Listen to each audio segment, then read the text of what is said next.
আরো শুকরিয়া জানাই সাইয়্যিদুল মুরসালিন খাতামুন নবিয়্যিন নবীল আম্বিয়া হযরত মুহাম্মদুর রাসূলুল্লাহ সাল্লাল্লাহু তাআলা আলাইহি ওয়াসাল্লামের উম্মত হিসেবে আমরা দরার মধ্যে চলাফেরা করতেছি।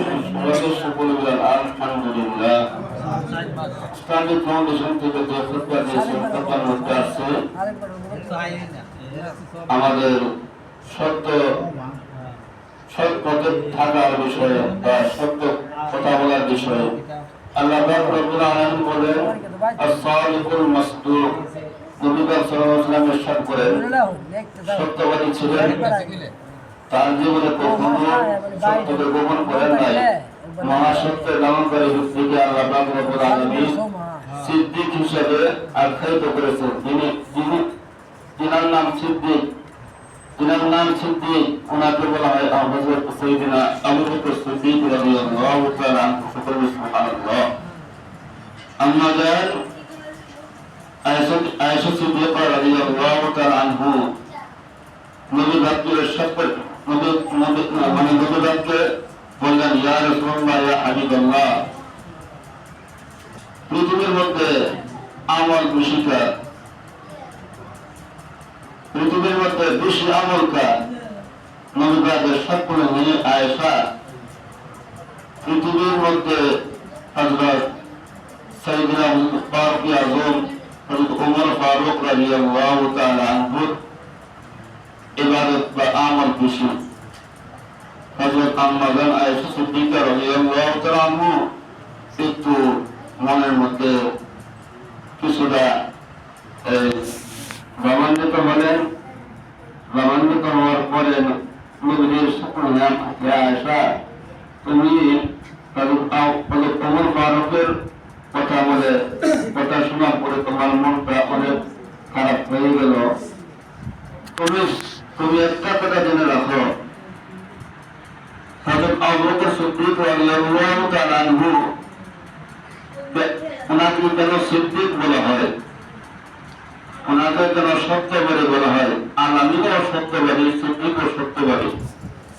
যাই হোক, হযরত আবু বকর সিদ্দিককে কেন সত্যবাদী বলা হয়? সাইয়েদনা হযরত আমাদের প্রিয় নবী মুস্তাফা সাল্লাল্লাহু আলাইহি ওয়াসাল্লাম মিরাজের রজনীতে হযরত সাল্লাল্লাহু তাআলা আলাইহি ওয়াসাল্লাম মিরাজের মধ্যে গেছিলেন।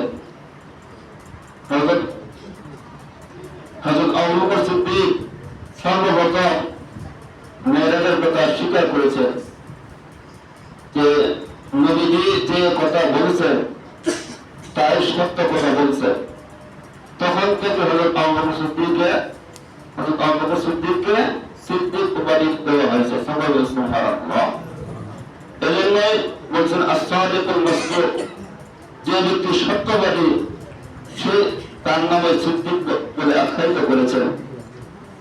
হুজুর আল্লাহ পাক রব্বুল আলামিন আরো ইরশাদ করেন, ওয়ালা তালবিসুল হাক্কা বিল বাতিল ওয়া তাকতুমুল হাক্কা ওয়া আনতুম তা'লামুন, তোমরা সত্যকে মিথ্যার সাথে মিশ্রণ করিও না, জেনে শুনে সত্য গোপন করো না।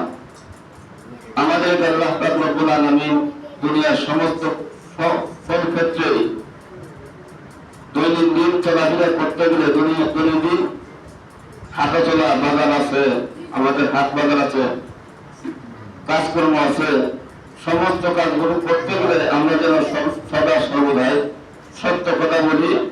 সত্য কথা বলাকে আল্লাহ রাসূল সাল্লাল্লাহু আলাইহি ওয়াসাল্লাম হাদিসের মধ্যে ইরশাদ করেছেন, বলতেছেন সদা সর্বদা সত্য কথা বলো এবং সত্যকে কখনো গোপন করিও না। 2 নম্বর, সত্য গোপন করা একটা অভিশাপ, এই কাজটি আমরা কখনো করবো না। সত্য গোপনের কারণে ইহকাল এবং পরকাল